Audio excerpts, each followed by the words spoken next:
Listen.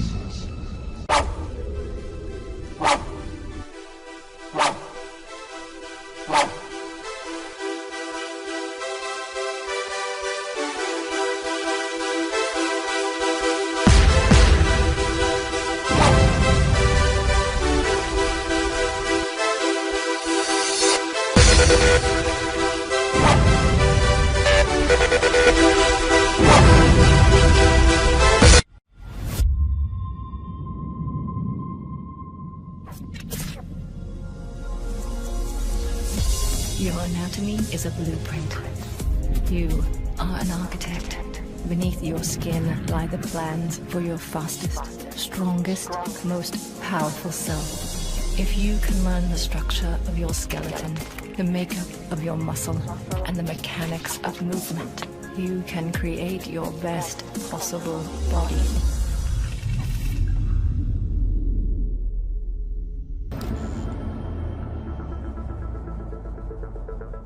When young guys first get in the gym, what's that first muscle group they think of and want to hit? You got it, it's their chest. It's not uncommon to see a young guy get in the gym and hit it 20, 30, 40 sets of bench press in one workout. And that's just one workout. That's not over 3, 4, 5 days a week that they're in the gym. The bad news is, if you're hitting 20, 30, 40 sets of bench press every single day, you're either going to end up with a shoulder injury or at the very least, bad posture. So as we go through this video, I want to teach you guys not only how to be more efficient and effective in your training, but taking that to the next level with some smart, targeted pec and chest training. In this video, we're going to cover the muscles, we're going to cover the bones and the joints, we're going to cover all the individual movements that those bones and joints create, and we're going to throw in a few key exercises so that you guys know the exact moves and techniques we want you to use to get the most out of your pec and chest training. With that being said, we've got IFBB Physique Pro Craig Capurso in the house. The guy's got an amazing physique. He's shredded. He's going to help all of us better understand how to target and really hit our chest muscles.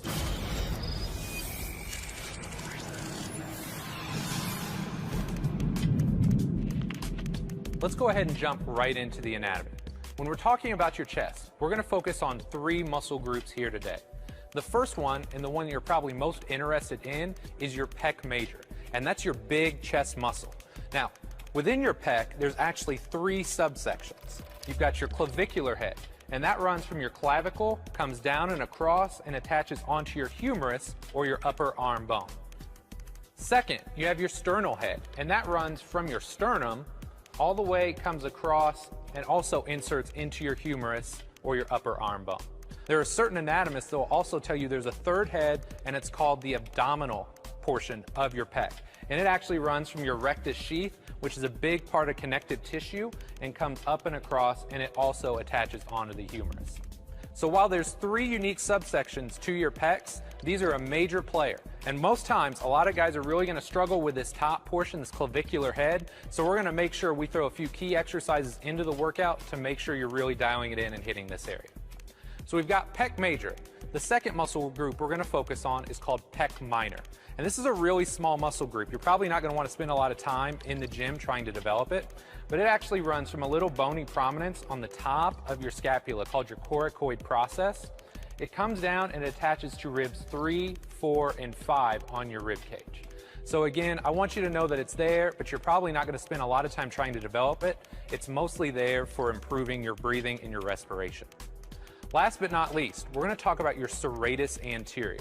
And this is a muscle you may not spend a lot of time developing in the gym, but it's absolutely critical not only for a nice balanced physique, but for developing good, healthy shoulders as well. So with your serratus anterior, it actually starts on the inside of your shoulder blade, wraps around, and attaches or connects onto the front of your rib cage. So as you guys can imagine, if you've seen really lean bodybuilders like Craig, they've got that great looking serratus. We're going to make sure we show you how to develop that muscle as well, because it's really critical, not only for physique, but for performance as well.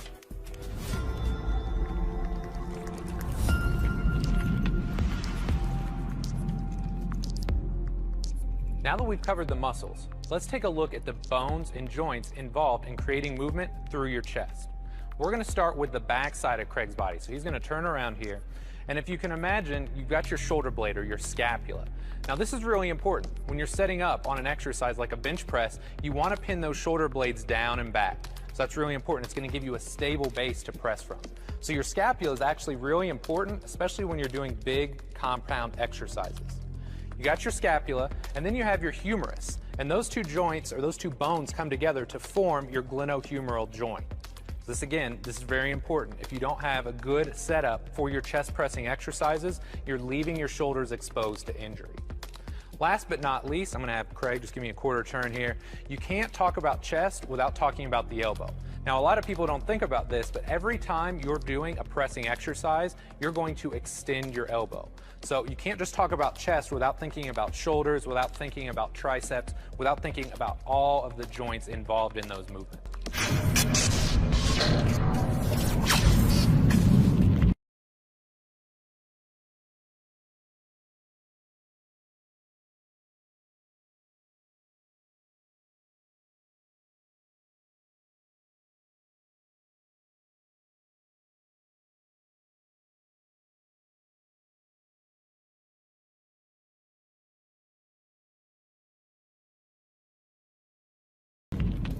Now that we've covered the muscles, the bones, and joints involved in your chest training, let's start to put all those pieces together to see how it looks in real-world functional movement that you're going to use every day in the gym.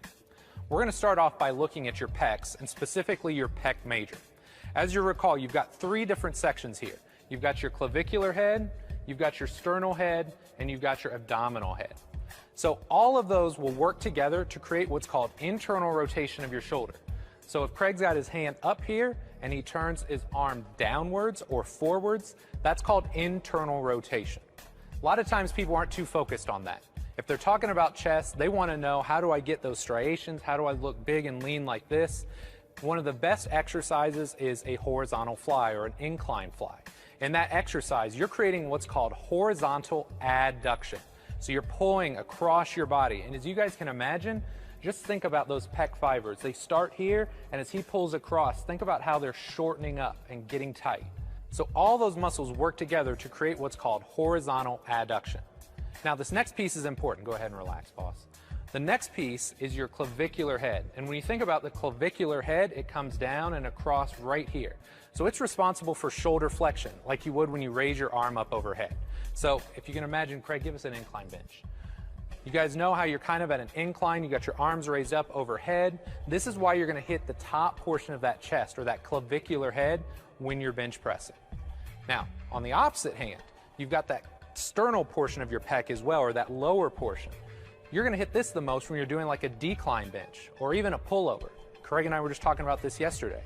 When you guys really cinch over at the top of a pullover type exercise, that's where you're really hitting that sternal head of your pec. So as you guys can imagine, the torso position, the position of your shoulders, all those things are going to make a difference in what portion of your pec you're actually training when you're in the gym. So we've covered the pecs. Now one other muscle group I want to focus on is the serratus anterior. So if you can go ahead and give me a profile. You guys will remember, serratus anterior runs from the inside of your shoulder blade and it wraps around onto your rib cage. So this is going to be most noticeable when you're doing something that does what's called protraction of your shoulder. So if Craig really reaches long, not only we see this when somebody's reaching long out like the start of a row, but you'll also see this as they finish at the top of a push-up. So even though you may not think of a push-up as a great chest exercise, it may not just hit your chest, but also your serratus anterior as well. One final function. When you're talking about serratus, go ahead and reach up overhead for me. Your serratus anterior is one of three muscles that allows your shoulder blade to rotate or create upward rotation. So serratus anterior, your lower traps, and your upper traps work together to create that upward rotation to allow you to get your shoulder overhead safely and effectively. So that's something I want you to know. When you're walking away from this, serratus anterior, it's not just great if you've got a built physique like Craig, but it's critically important if you want to keep your shoulders healthy as well.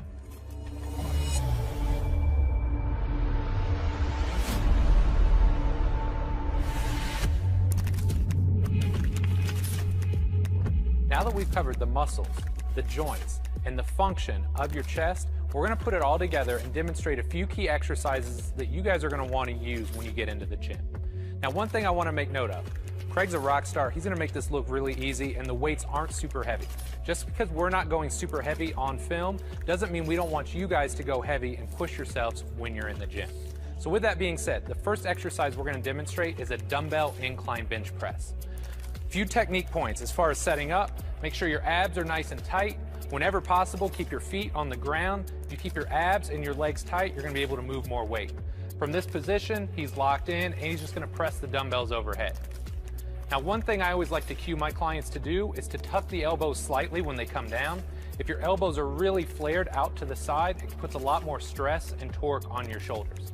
So think about tucking the elbows slightly on the way down, full range of motion, and then finish strong at the top. When you're doing an incline bench, you're really using all three heads of your pecs. You're using the clavicular head, you're using the sternal head, you're using the abdominal head. But when you go on an incline, or when you start to flex those shoulders, that's when you're really going to bring out and attack the clavicular head of your pec. So if you're having problems filling in the top portion of that chest, make sure you get some incline benching or some incline flies into your program.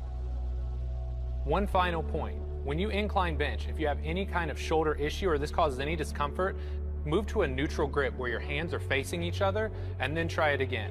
This is going to give you just a little bit of breathing room for your rotator cuff to move and operate, and chances are it's going to feel a heck of a lot better.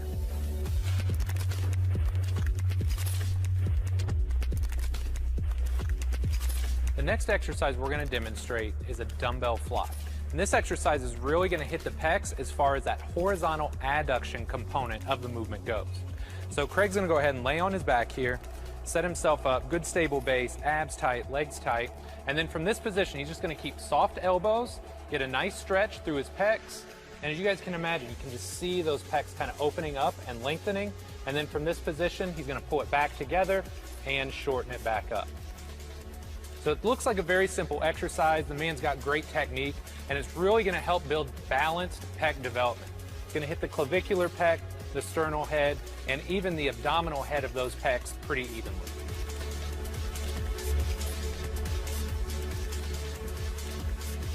The last exercise we're going to demonstrate is a push-up. Now I know what you're thinking. You've probably been doing push-ups for years, but I want to give you guys a few subtle cues and a few subtle tricks that I think are going to make your push-ups even more effective. So I'm going to have Craig go ahead and set up here. And when you guys are doing a push-up, the nice thing about this, it's a total body lift. It really connects your upper and lower body. So I want you to make sure your abs are nice and tight. And from this position, Craig's going to tuck the elbows slightly, lower himself down to the ground. And then the key, if you really want to hit that serratus, is to finish strong. Exaggerate, trying to push your body as far away from the floor as possible at the top. When you do that, that's when you're going to really engage your serratus. So think about abs tight, tuck the elbows, control all the way down, and then at the top, finish strong, exaggerate, and really try and squeeze that serratus.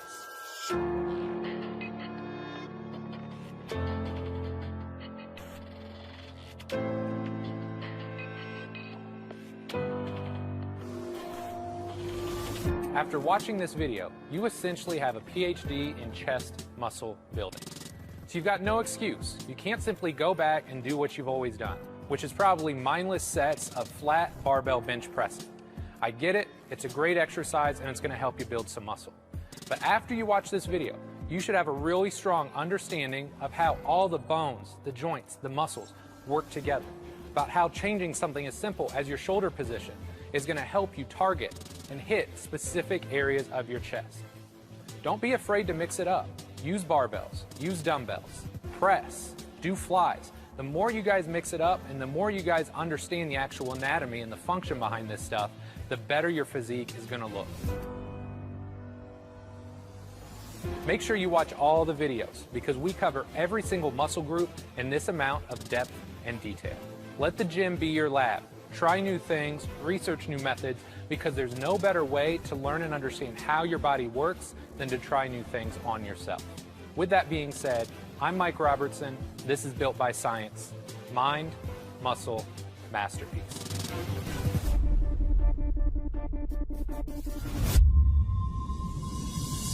Learn muscular anatomy, biomechanics, the skeletal system, muscle function, and the best exercises to build lean mass. Knowledge is power. Know yourself to build yourself. Fill yourself with the best. Mind, muscle, masterpiece.